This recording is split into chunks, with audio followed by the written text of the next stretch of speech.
Olá, pessoal! Mais uma questão de biologia. Este texto e esta figura vão servir para responder a duas questões. Portanto, depois da primeira, fique atento, ainda tem mais uma. Vamos lá! João ficou intrigado com a grande quantidade de notícias envolvendo DNA. Clonagem da ovelha Dolly, terapia gênica, testes de paternidade, engenharia genética, etc.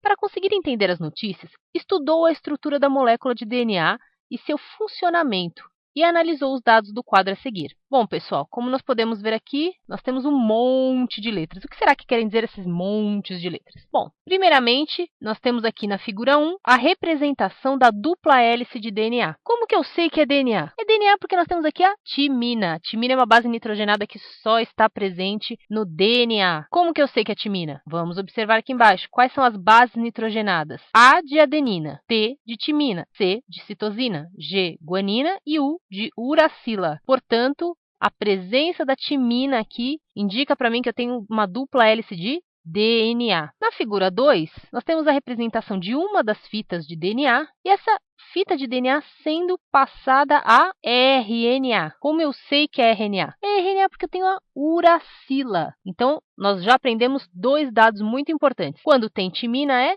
DNA. Quando tem uracila é RNA. Esse processo de passagem de DNA para RNA recebe um nome. Tudo em biologia tem um nome. Esse nome é transcrição. Então, quando eu transformo DNA em RNA, eu chamo de transcrição. No quadro 3, o que nós temos? A fita de RNA que estava aqui em cima, ela está sendo transformada em alguns nomes bem difíceis. Metionina, alanina, leucina e glutamato. Todos esses nomes são aminoácidos. Portanto, eu estou transformando uma fita de RNA em aminoácidos. Lembrar que vários aminoácidos juntos formam uma proteína. Mais uma vez, qual é o nome do processo de transformação de RNA em proteína? Tradução. Portanto, eu tenho aqui representado por esses três quadros o processo de transformação de DNA em proteína. Vale lembrar também, pessoal, que no DNA a quantidade de adenina é a mesma que timina e a quantidade de citosina é a mesma de guanina. Por que isso? Porque elas são emparelhadas, ou seja, A só se liga com T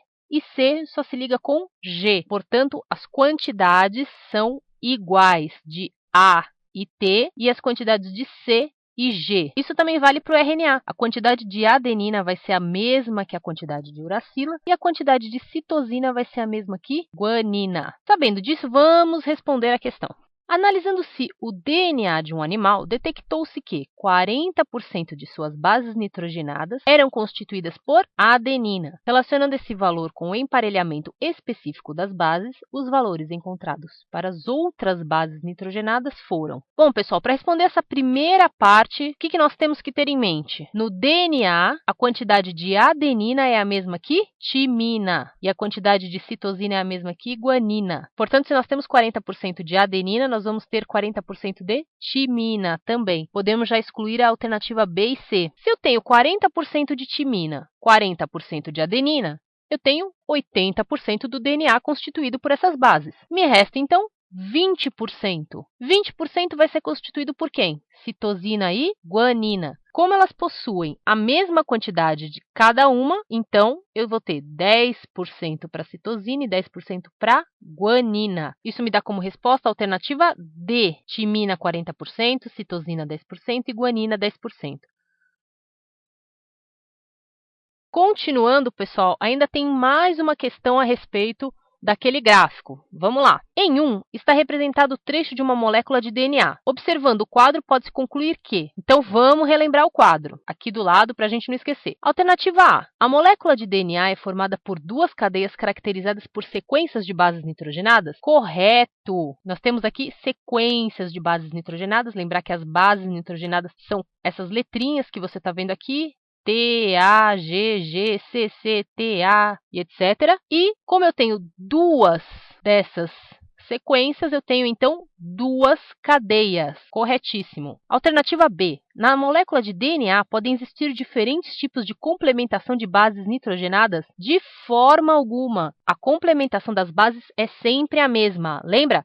A com T, C com G. Você não pode esquecer. É isso aí, pessoal. A com T, C com G. Portanto, incorreto. Letra C. A quantidade de A presente em uma das cadeias é exatamente igual à quantidade de A da cadeia complementar? Incorreto também, pessoal. Vamos lembrar. A está sempre emparelhado com T. Portanto, as quantidades de A e T vão ser iguais, e não de A e A. São justamente essas diferenças na quantidade de bases nitrogenadas que dão a variação no código genético. Alternativa D. Na molécula de DNA, podem existir 5 diferentes tipos de bases nitrogenadas? Não, existem apenas 4 tipos de bases. Olha aqui, pessoal.